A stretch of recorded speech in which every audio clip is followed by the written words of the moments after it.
시청자 여러분 안녕하십니까? 4시 뉴스 시작합니다.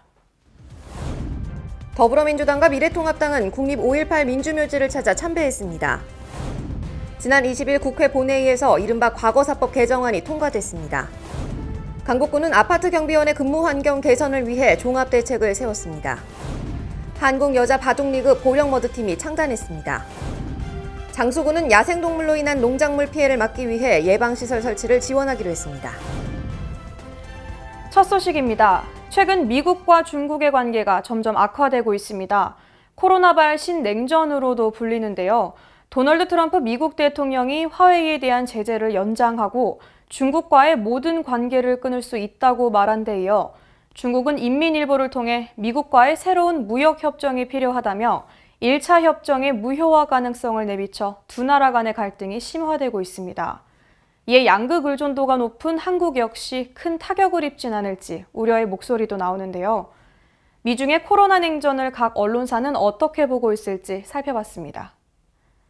먼저 A일보는 코로나 팬데믹의 조기 종식을 위해 국제 협력이 필요한 시점에 미국과 중국이 으르렁대는 것이 매우 유감스럽다면서 중국이 코로나 발생 초기 은폐를 통해 사태를 악화시킨 점은 부인하기 어렵지만 그렇다고 모든 책임을 중국에 덮어씌우려는 미국의 주장도 비상식적이라고 꼬집었습니다. B일보는 미중이 금융전쟁으로 치닫고 있다면서 세계 금융시장의 혼란을 우려했습니다. 코로나 사태 악화에는 각국의 실책도 작용한 게 사실이라면서 지금은 각국이 힘을 합쳐도 세계 경제를 회복시키기 쉽지 않은 상황이라고 말했습니다. 이럴 때일수록 서로 비난할 게 아니라 중앙은행들이 대규모 양적 완화를 하며 글로벌 금융위기에서 벗어났던 때처럼 글로벌 공조에 나서야 한다는 의견입니다.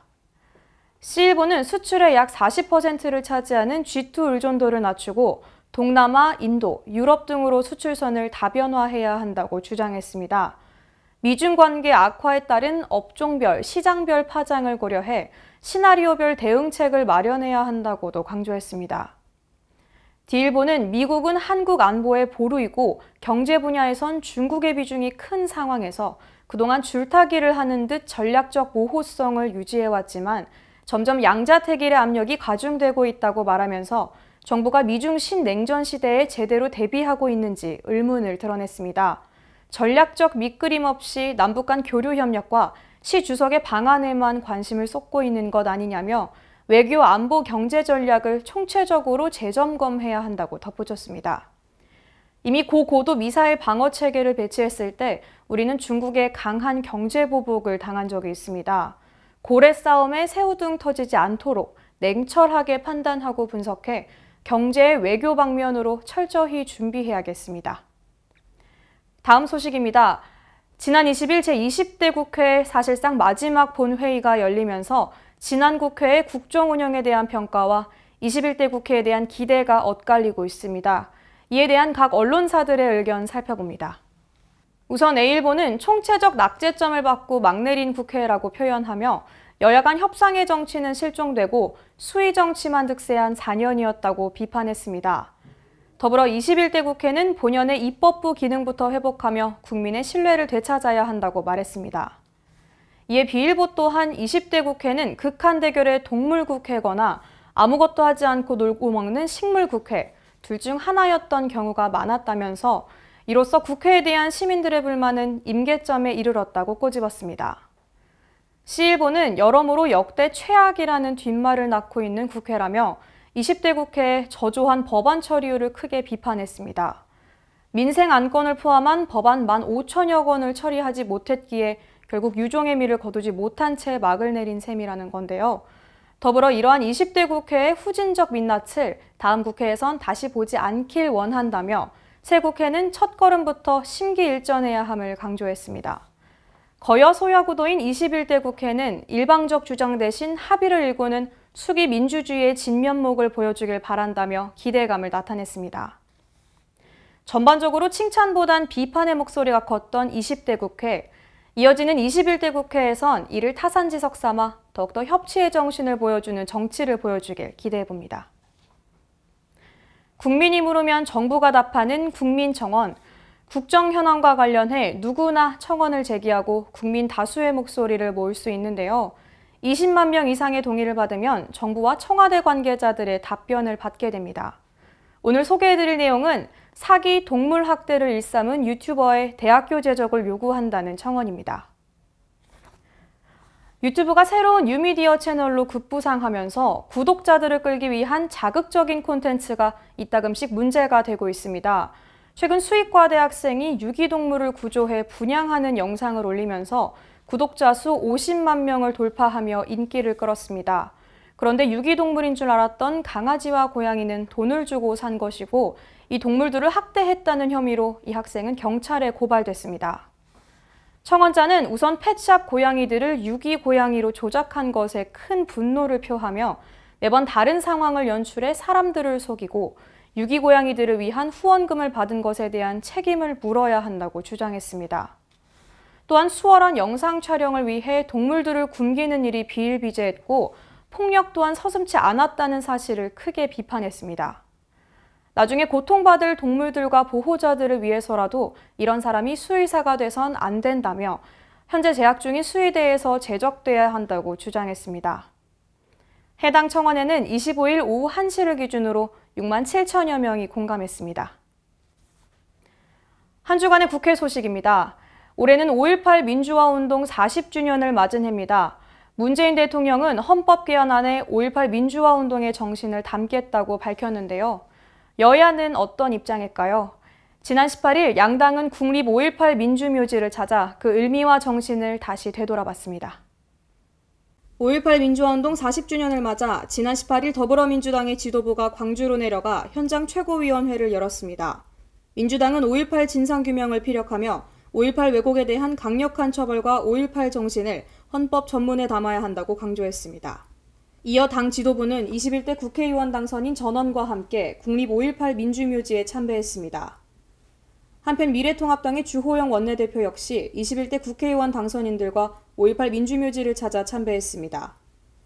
주 원내대표는 앞서 지난 16일 기자회견을 통해 당 일각에서 5.18 민주화운동을 폄훼하고 모욕하는 정제되지 않은 발언이 있었고 아물어 가던 상처를 덧나게 했던 일들도 또렷이 기억하고 있다라며 이유를 막론하고 다시 한번 5.18 희생자와 유가족, 상심하셨던 모든 국민 여러분께 매우 안타깝고 죄송한 마음을 전한다고 밝혔습니다. 이에 더해 개인의 일탈이 마치 당 전체의 생각인 양 확대 재생산되며 불필요한 오해와 논란을 일으키는 일은 다시는 반복돼선 안 된다고 덧붙였습니다. 또한 주 원내대표는 극우 세력과도 선을 긋겠다고 내비쳤습니다. 매해 일어나는 5.18 민주화운동의 사회적 갈등과 반목이 정치 쟁점화의 소재가 돼서는 안 된다고 밝혔습니다. 문재인 대통령이 밝힌 5.18 민주화운동을 헌법 전문에 넣는 개정안에 주 원내대표가 어느 정도 관심을 가질지 국민의 기대를 모으고 있습니다. 지난 20일 열린 국회 본회의에서 진실 화해를 위한 과거사 정리 기본법, 이른바 과거사법 개정안이 통과됐습니다. 오랫동안 미해결로 남았던 과거사의 진실을 규명할 첫걸음을 뗀 셈입니다. 진실 화해를 위한 과거사 정리 기본법 일부 개정 법률안 대안은 가결되었음을 선포합니다. 과거사법 개정안은 2010년 활동이 끝난 과거사조사위원회를 재가동해 형제복지원, 6.25 민간인 학살 사건 등 미해결로 남은 과거사를 재조사하자는 내용의 법안입니다. 국회는 재석의원 171명 가운데 찬성 162명, 반대 1명, 기권 8명으로 법안을 가결했습니다. 앞서 더불어민주당은 지난해 10월 행정안전위원회에서 개정안을 강행 처리했지만 당시 미래통합당이 반발해 법안은 한동안 법사위에 계류됐습니다. 이에 형제복지원 피해자인 최승우 씨가 법안 통과를 촉구하며 지난 5일부터 국회 의원회관에서 단식 농성을 벌였습니다. 이에 통합당의 김무성 의원이 중재에 나서면서 20대 국회 마지막 본회의에서 법안이 통과됐습니다. 법안 통과 과정이 순탄했던 건 아닙니다. 지난 19일 국회 행정안전위원회에서 미래통합당은 피해자와 유가족을 위로하기 위한 배상 등 방안 강구, 위령사업 실시 등 조치 규정으로 정부의 배상 의무가 강제되면 피해자 배보상에 약 4조 7천억 원이 들 것으로 추산하고 정부의 비용 부담이 생기는 점을 문제로 삼았습니다. 이에 민주당은 20대 국회 내 과거사법 처리를 위해 통합당의 배보상 삭제 요구를 받아들였습니다. 향후 진실규명을 위한 조사가 진행된 후 재판 역시 열릴 수 있을 것으로 보이는데 피해자들이 받은 고통을 국가가 어떻게 보상할지 많은 관심이 필요해 보입니다. 수도권 소식입니다. 얼마 전 강북구의 한 아파트 경비원이 목숨을 끊었죠. 이에 강북구는 공동주택 경비원의 고용 불안을 해소하고 주민과 경비원이 함께 사는 문화를 조성하기 위해 종합대책을 세웠습니다. 인식 개선 캠페인부터 공동주택 관리조례 개정까지 다양한 방안을 마련했습니다. 강북구 지역 내 한 아파트 경비원이 지난 10일 스스로 목숨을 끊는 사건과 관련해 강북구가 공동주택 경비원의 근무 환경을 개선하고 이들의 인권을 증진하기 위한 종합대책을 추진합니다. 사망 사건 이후 태스크포스 팀을 구성한 강북구는 유족을 대상으로 신청 가능한 복지제도를 안내한 데 이어 6월 초까지 전체 공동주택의 근무 환경에 따른 긴급 실태조사를 진행할 계획입니다. 또 파견 근로 형태로 계약되는 경비원의 인권 침해 사례 등을 살펴본 뒤 올해 하반기로 예정된 입주자 대표회의에서 내용을 공유하고 인권 아파트 확산을 위한 캠페인도 펼쳐나갈 예정입니다. 아울러 강북구는 오는 2021년까지 비정규직과 장애인 등 근로 사각지대에 놓인 취약계층 노동자의 사회적 배려를 강화하기 위한 구림노동자 종합지원센터를 설치하기로 했습니다. 센터는 인권 침해나 법률 위반 의심 사례가 발생할 경우 공인 노무사를 통한 상담과 권리 구제 방안을 제시하고 비정규직을 위한 정책 개발을 비롯해 노동 권익을 보호할 수 있는 교육 프로그램과 예방 활동을 지원하게 됩니다. 강북구는 근로기준법의 사용자 범위를 아파트 입주민까지 확대하자는 내용을 담은 상위 법령 개정을 정부에 건의하고 파견 근로자의 불평등한 고용관계가 완화될 수 있도록 공동주택 관리조례도 개정할 방침입니다. 그동안 카드사 모바일 애플리케이션과 홈페이지로만 가능했던 재난지원금 신청이 ARS나 콜센터를 통해서도 가능해졌습니다. 또 지원금을 기부하겠다고 신청한 뒤에도 신청 날짜와 상관없이 언제든지 기부를 취소할 수 있도록 했습니다. 지난 15일부터 정부가 지급하는 긴급재난지원금을 카드사 콜센터와 자동응답 시스템, 즉 ARS로 신청할 수 있게 됐습니다. ARS로 신청할 수 있는 시간은 오전 0시 30분부터 오후 11시 30분까지이며 콜센터 운영 시간은 오전 9시부터 오후 6시까지지만 신청 시간은 카드사별로 조금씩 다릅니다. 재난지원금을 실수로 기부한 경우 취소할 수 있는 기한도 크게 늘어났습니다. 당초 기부를 신청한 당일만 취소할 수 있었지만 카드사별로 신청 날짜와 상관없이 취소할 수 있게 됐습니다. 또한 18일부터는 카드사와 연계된 은행을 통해서도 재난지원금 신청이 가능해졌습니다. 주민센터를 방문해 선불카드나 지역사랑상품권으로 받을 수 있습니다. 코로나19로 인해 매출이 나지 않는 사업장과 일자리를 잃은 사람들의 고충이 커져만 가는데요.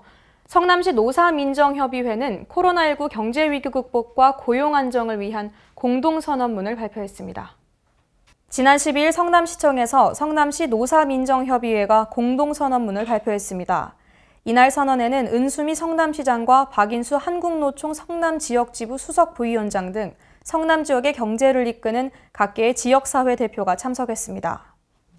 코로나19 확산 방지를 위해 사업장 방역을 강화하고 대규모 행사와 집회 참석을 자제하며 시차 출퇴근, 재택근무, 유연근무제 등에 적극적으로 협조하기로 했습니다.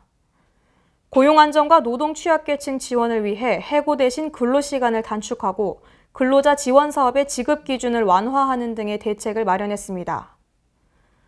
또한 하청, 파견, 비정규직, 특수고용 형태 노동자들의 차별 없이 생계를 지원하고 노동자를 위한 무료 법률 지원을 위해 노력하기로 했습니다. 이날 성남시 노사민정협의회는 지역화폐 사용과 재난안전기금 사용처 지원 등 지역경제 활성화에도 뜻을 모았습니다. 광역시 소식입니다. 대전시는 지역의 경제사회단체장 등과 함께 긴급 재난지원금을 활용해 지역 경제도 살리고 취약계층도 돕는 착한 기부에 동참합니다. 허태정 대전시장이 5월 20일 시청 대회의실에서 지역의 경제, 사회단체장, 시 산하기관장 등이 참석한 가운데 정부 긴급재난지원금 기부 행사를 개최했습니다. 시는 지원금을 활용해 지역 소상공인의 생산품 또는 판매 상품을 구매하고 이를 지역 내 복지시설 등에 기부해 지역경제 활성화와 취약계층 지원에 나설 계획입니다. 따라서 대전시는 시청 실국장, 공사 공단, 출자 출연기관, 경제시민 사회단체별로 복지시설 등과 1:1 지원을 위한 매칭을 추진합니다. 정부 재난지원기금을 지역 내 물품을 구입해서 기부를 하게 되면 경제도 살리고 어려운 이웃도 돕는 두 마리 토끼를 잡는 정책이라고 생각합니다. 이를 통해서 지역에 있는 경제계, 시민사회단체 그리고 대전시와 관련된 공공기관이 우선적으로 참여하고 이것이 시민들의 착한 기부운동으로 확산될 수 있도록 함께 추진하겠습니다. 한편 정부 긴급재난지원금은 수령하지 않고 기부할 경우 고용보험기금으로 적립, 코로나19로 피해를 입은 사람과 실업자들을 위한 재원으로 사용됩니다. 공공기관에 방문하는 사람의 명단을 그동안 손으로 적어 관리해왔는데요. 대구시는 이 방문자 명부를 QR코드 시스템으로 전환한다고 밝혔습니다. 펜이나 종이 등을 만지지 않아도 돼 감염 예방에 도움이 될 것으로 보입니다. 대구시청과 대구미술관, 이월드 등을 시작으로 그동안 수기로 작성해오던 방문자 명부 관리 방식을 QR코드 시스템으로 단계적으로 전환합니다. 이 시스템은 방문자의 휴대전화로 방문시설에 부착돼 있는 QR코드만 스캔하면 별도의 명부 작성 없이 시설 출입이 가능합니다. 또 수집된 개인정보는 대구시가 관리하며 유사시 코로나19 방역과 관련된 사항에만 활용하고 석 달 후에는 방문 기록이 자동으로 삭제됩니다. 광주시는 계속해서 인공지능 중심 도시로 거듭나기 위해 노력해오고 있습니다. 지난 15일에는 대통령 직속의 4차 산업혁명위원회가 광주에서 간담회를 열고 인공지능 등 4차 산업혁명을 활성화할 수 있는 방안을 논의했습니다. 대통령 직속 4차 산업혁명위원회가 중앙지방 4차 산업혁명위원회 민간위원장 첫 간담회를 지난 15일 김대중 컨벤션센터에서 개최했습니다. 이날 간담회는 인공지능 중심도시 광주 만들기 추진위원 등 60여 명이 참석한 가운데 4차 산업혁명위원회 운영 방향 소개, 인공지능 국가전략 소개, 4차 산업혁명 활성화 방안 토의 등의 순으로 진행됐습니다. 광주시는 수범 사례로 2024년까지 4,116억 원 규모로 추진하고 있는 인공지능 중심 산업융합 집적단지 조성 사업을 소개하고 대한민국 인공지능 산업 4대 강국으로 도약하는 데 앞장설 것을 다짐했습니다. 한편 4차 산업혁명위원회가 첫 번째 중앙지방 민간위원장 간담회를 광주에서 개최한 것은 4차 산업혁명 도시로의 광주의 도전을 높이 평가했기 때문으로 보입니다. 다음은 강원도 소식입니다. 장애인과 고령자, 영유아 동반 가족 등 관광 취약계층은 여행하기에 어려움을 겪을 때가 많습니다. 이들이 편하게 여행할 수 있는 열린 관광지에 강릉시가 선정됐습니다. 문화체육관광부의 열린관광지 공모사업에 강릉시가 최종 선정돼 국비 7억 5천만 원 등 총 사업비 18억 6천만 원이 투입된 열린관광지 조성 사업이 진행됩니다. 경포와 강릉 커피거리, 연고 캠핑장 등 대표적인 관광지의 편의시설을 확충하고 접근성을 개선해 장애인과 고령자, 어린이 등 관광약자가 모두 즐길 수 있는 관광지로 조성됩니다. 또 맞춤형 관광 콘텐츠를 개발하고 온 오프라인 등 다양한 매체를 활용해 관광 정보를 제공하는 등 모두에게 열려있는 관광지로 도약할 계획입니다. 자연의 힘으로 빚어진 돌은 그 형상과 색채가 아름답습니다. 이런 수석을 모으고 감상하는 분들이 많을 텐데요. 우리나라의 수석 산지로 유명한 평창에 수석을 주제로 한 돌 문화체험관이 개관했습니다. 평창은 노람들의 수석을 주제로 한 테마공원이 탄생했습니다. 평창군은 다양한 수석을 발견할 수 있는 유명한 수석 산지로 수석 문화를 대중화하고 지역의 경제 발전을 위해 평창의 노람들 일대에 수석 전시관을 건립했는데요. 지난 5월 10일 평창 돌문화체험관이 공식 개관했습니다. 79억 원의 사업비가 투입돼 지하 1층, 지상 2층 규모로 건립된 돌문화체험관은 지난 2017년 12월 27일 착공해 2019년 11월 2일에 준공됐습니다. 우리 평창은 대한민국에서도 대표적인 수석 산지입니다. 그래서 지금도 각 지역마다 또 하천변마다 골마다 이제 탐석하시는 분들이 많이 찾아오고 있고요. 또한 이곳 노람들 주변은 이미 이제 바위공원이 조성이 돼 있고 그 전국적으로도 많이 유명합니다. 그래서 이 바위공원과 또 새로운 이제 돌문화 체험관을 개관을 해서 하나의 시너지 효과를 거두기 위해서 개관하게 됐습니다. 체험관 안으로 들어가면 체험관 1층과 2층은 어린이 체험실, 수석 테마 카페, 수장고, 세미나실 등의 주요 시설이 갖춰져 있고 전시관 1층과 2층은 각각 상설 전시장과 기획 전시장으로 구성되어 있습니다. 체험관의 수석들은 전국의 수석 소장가들로부터 무상 및 조건부로 기증받아 전시됐는데요. 무상 기증은 협약 체결 후 조건 없이, 조건부 기증은 법원 공증을 받아 기증자 의사에 따라 기간을 정하는 방식으로 진행됐습니다. 군은 기증된 모든 수석을 기증가 이름과 성명을 표기해 전시했고 기증자의 소중한 마음을 오래 기리기 위해 기증자 모습을 강인한 명패는 기증자의 공간에서도 확인할 수 있습니다. 현재 120여 점은 상설 및 기획 전시장에 전시했으며 나머지 350여 점은 수장고에 보관했다가 추후 공개될 예정입니다. 돌문화체험관에는 단순히 수석만 전시돼 있는 것이 아니라 수석의 종류, 수석의 5가지 요소 등 수석의 역사를 배울 수 있고 수석이 전시되는 과정과 돌을 주제로 한 시들도 전시돼 있어 문화와 예술도 엿볼 수 있습니다. 또한 돌문화체험관에서는 어린이들이 체험할 수 있도록 교육 프로그램을 개발하고 운영할 계획이라고 밝혔습니다. 건너편에 있는 평창강에서 직접 돌을 찾아 돌 위에 그림을 그리거나 돌받침을 만드는 등 돌의 종류에 대해 배우고 돌을 이용해 체험할 수 있는 프로그램을 진행할 것이라고 전했습니다. 석전대제는 문묘에서 지내는 큰 제사로 무형문화재로 지정돼 있는데요. 지난 11일 횡성향교 대성전에서는 춘기 석전대제와 명륜당 준공식이 진행됐습니다. 횡성향교 대성전에서는 장신상 횡성군수와 관내 기관단체장, 유림 등 60여 명이 참석한 가운데 춘기 석전대제를 봉행했습니다. 춘기 석전대제 봉행에 이어 이번에 완공된 횡성향교 명륜당 준공식도 함께 진행됐습니다. 횡성향교는 공부자를 비롯한 5성과 우리나라 18현 등 23분의 성현위패가 봉안돼 있으며 1년에 2번 음력 2월과 8월 상정일에 석전을 봉행하고 있습니다.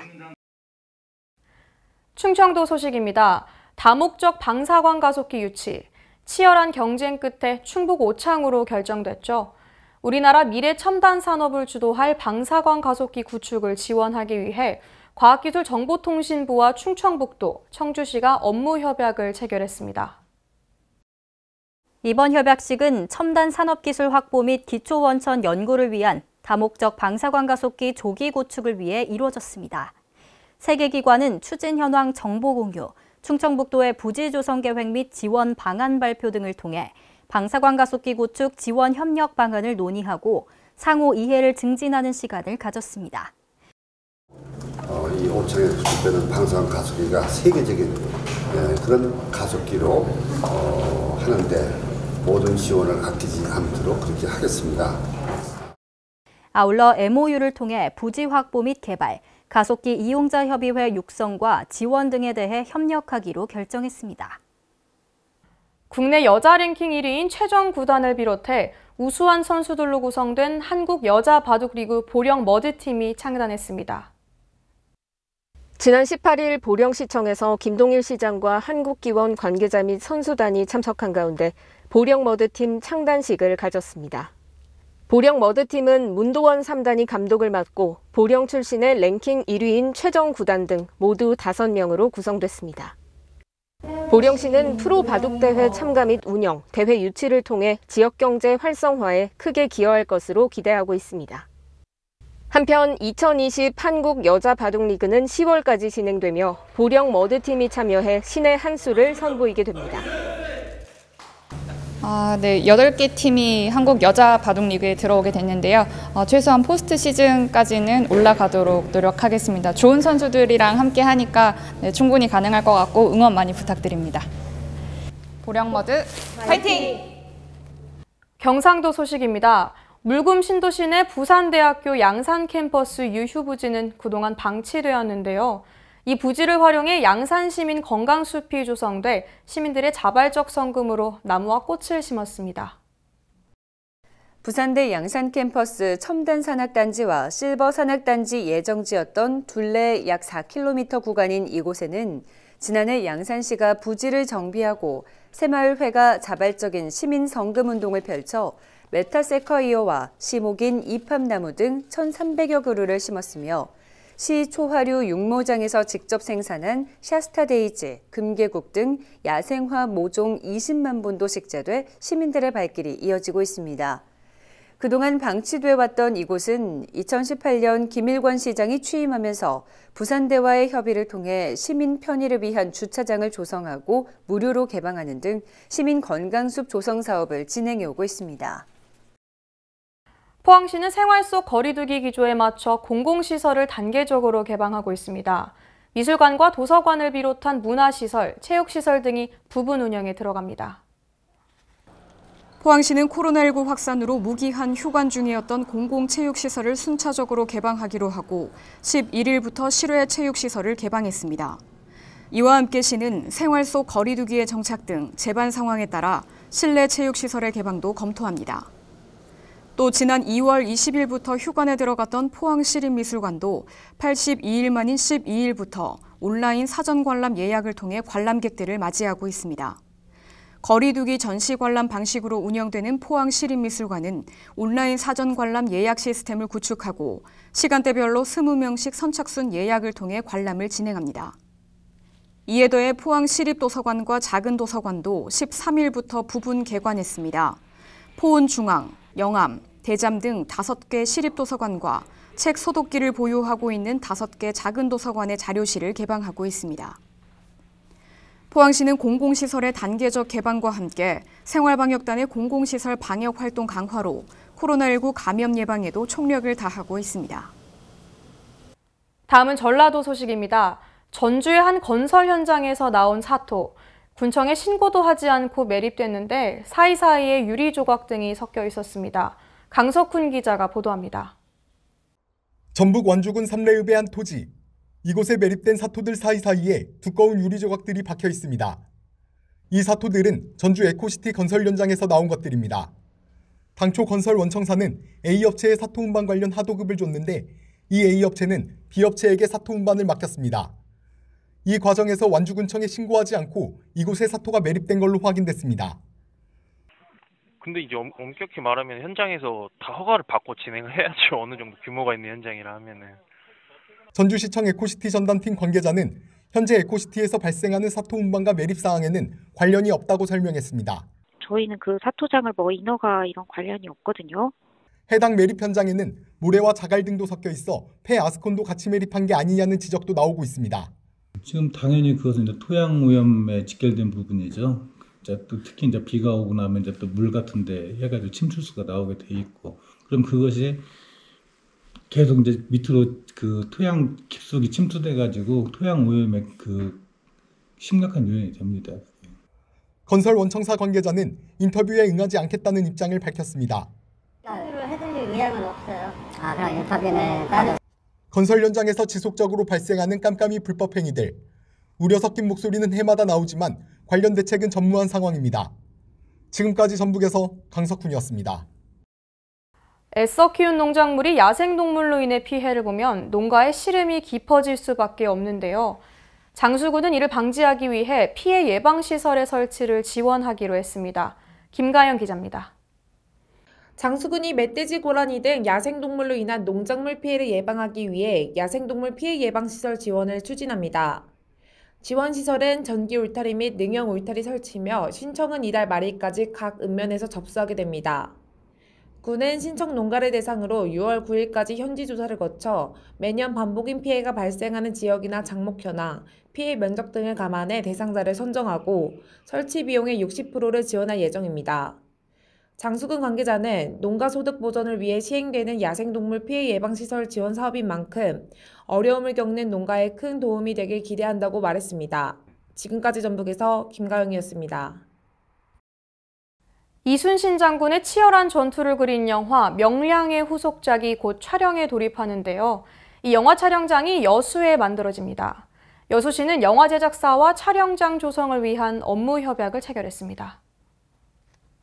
이날 협약에 따르면 주식회사 빅스톤 픽처스는 진모지구 2만여 평을 3년간 유상으로 사용하도록 허가를 받아 영화 촬영장을 조성해 사용하게 되고 연간 임대료는 2억 원입니다.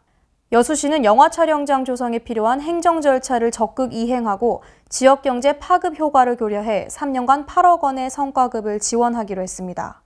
조성된 촬영장에서는 국내 영화 역사상 최다 관중을 기록한 명량의 후속작인 한산이 6월부터 촬영에 돌입하며 2021년에는 노량, 2022년에는 드라마 7년 전쟁이 촬영될 예정입니다.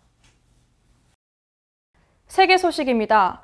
홍콩 시민단체들이 24일 오후 중국의 홍콩 국가보안법 제정에 반대하는 집회를 벌인 가운데 경찰이 최루탄을 쏘며 강제 해산에 나섰습니다.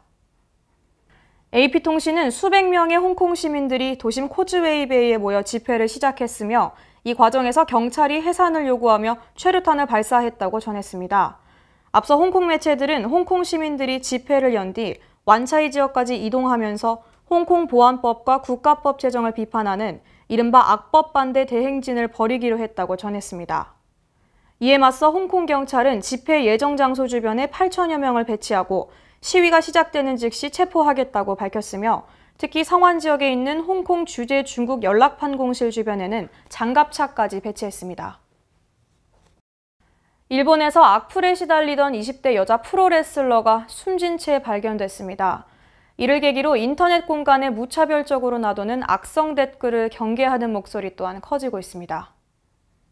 NHK에 따르면 프로레슬러 기무라 하나가 23일 도쿄 자택에서 숨진 채 발견됐다고 소속단체가 발표했습니다.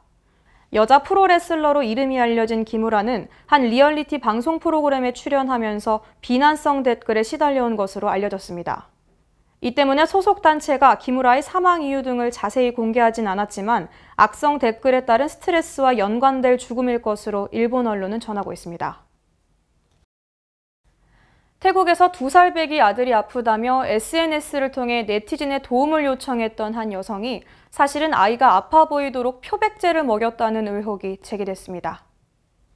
경찰에 따르면 이 여성은 희소질환을 겪는 아들의 사진과 동영상을 올린 뒤 치료비를 마련할 수 있도록 마스크를 사달라고 호소하며 한화 약 3억 9천만 원을 받았지만 아이가 입원한 병원 측에 의해 여성의 범죄 행각이 들통났습니다. 이 여성은 아이가 해산물에 알레르기 반응을 보이는 희소질환에 걸렸다고 주장했지만 검사 결과 알레르기 반응은 나오지 않았습니다. 경찰은 아이가 아파 보이게 하려고 이 여성이 표백제를 강제로 먹인 혐의를 받고 있다고 전했습니다. 2살 배기 아이는 현재는 안정된 상태로 향후 최소 6개월간은 아동보호구의 보호를 받을 예정이며 이 여성은 아동학대와 살인미수, 사기 등의 혐의로 붙잡혀 조사를 받고 있습니다. 전북 익산의 한 식당이 따뜻한 영향력을 행사하고 있습니다. 이 식당은 결식 아동에게 무료로 음식을 제공하고 있는데요. 이를 통해 더 많은 아이들이 든든한 식사를 챙길 수 있길 바랍니다. 코로나19로 모두가 힘든 가운데 이런 따뜻한 소식이 더 전해지길 바라면서 이상 뉴스 마칩니다. 시청해주신 여러분 고맙습니다.